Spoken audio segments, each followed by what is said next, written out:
Scotty. Tonight we're following breaking weather news. Driving rain tonight, already more than an inch in many places, makes travel slow and dangerous. It brings with it a threat of flooding. The whole Chicago area remains under a flood watch right now. Take a live look with us at our iPass camera along I-355 near Lockport. Not the place you want to be tonight, not very many people out there either. It's foggy and the roadway, as you can see, wet and slick. And this is a live picture from our camera just outside Studio 5 along Michigan Avenue. Looks damp and chilly out there as well. Tonight's rain follows the warmest January 29th in Chicago history. The 63-degree temperature beats a record of 59 that was set way back in 1914. But don't get used to it. Temperatures will plunge all the way down to the teens by Thursday, and there's even snow in the forecast. Our chief meteorologist, Brant Miller, has been tracking this weather system. And Brant, what's the latest, and how do we prepare for tomorrow? Prepare tomorrow for, if you've got a low-lying area or a basement that's prone to flooding, the rain will continue overnight. Here's live Doppler 5. Let's go back 3 hours in history and show you the rain that continues to pull up from the south. And there's still plenty of moisture to come overnight tonight. Out to the north and west, where you see those counties highlighted across Iowa and up into Wisconsin, that's a winter storm warning. Snow will begin to fall in the afternoon hours. Heaviest amounts north and west of Chicago. Let's give you an idea of what's in the rain gauge so far. Liquid moisture here, temperatures in the 40s. This is up at Fort Sheridan. Over 2 inches of rainfall has occurred there.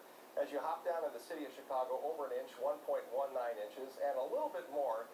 Farther out to the south and west, we've got readings there of about 1.33 inches. So the rain will continue. And now, on the backside of the system, how much snow can we expect? Here's a quick look at what Stormcast is indicating as we move through the morning hours into the afternoon tomorrow for Chicago. The totals will be somewhere near 1 inch, perhaps, around the noon hour in the northwest suburbs. And then all of this shifts across Chicagoland. How much more to expect, and the story with those temperatures as we move to the end of the week, all coming up with my complete forecast. Allison, back to you. Reporting all this rain could cause flooding in some areas, and even if you don't have to deal with the flooding, all the rain on this stormy night still makes it harder to get around. NBC5's Dick Johnson joins us now live in Des Plaines with that part of tonight's story. Dick? Allison, it's been a day and night long and this time of year of a slow snow melt, but all at once. Fog and rain tonight, and plenty of business for food delivery people. It's pretty bad, but you know, I do it every day. For me, it's not too bad, but... You like the mailman, all kinds of weather? Oh, yeah. What he's experiencing is unusual. It's not the season for flooding where it has for years here in Des Plaines. And yet there are plenty of telltale signs tonight of flooding of a different sort. I'm wondering why the water isn't going down. Normally with the sewers you would hear them gurgling, you would hear the water running down, so I'm a little concerned about that. Surface flooding, where the ground is still too cold and hard to absorb the water we're receiving. It's not typical in January. That's why is that? Sure, because normally we're freezing.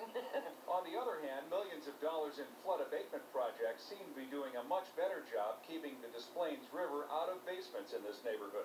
But elsewhere in this town, there is another problem tonight. Residents here at this mobile home park tell us raw sewage is bubbling up onto the street.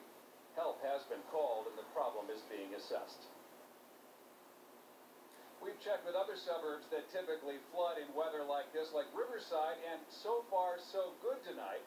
But as Brent just said, there is more precipitation on the way. Live in Des Plaines, Dick Johnson, NBC5 News. And Dick, today's rain also took a toll at the airports, causing delays up to 2 hours. Right now, Midway and O'Hare are facing delays of about 15 minutes for both arrivals and departures. It is best to call ahead if you have a flight plan tonight or tomorrow morning. We will track the weather overnight and have the latest on the rain and travel times for you tomorrow morning beginning at 4:30. Now the breaking news from Chicago's south side tonight.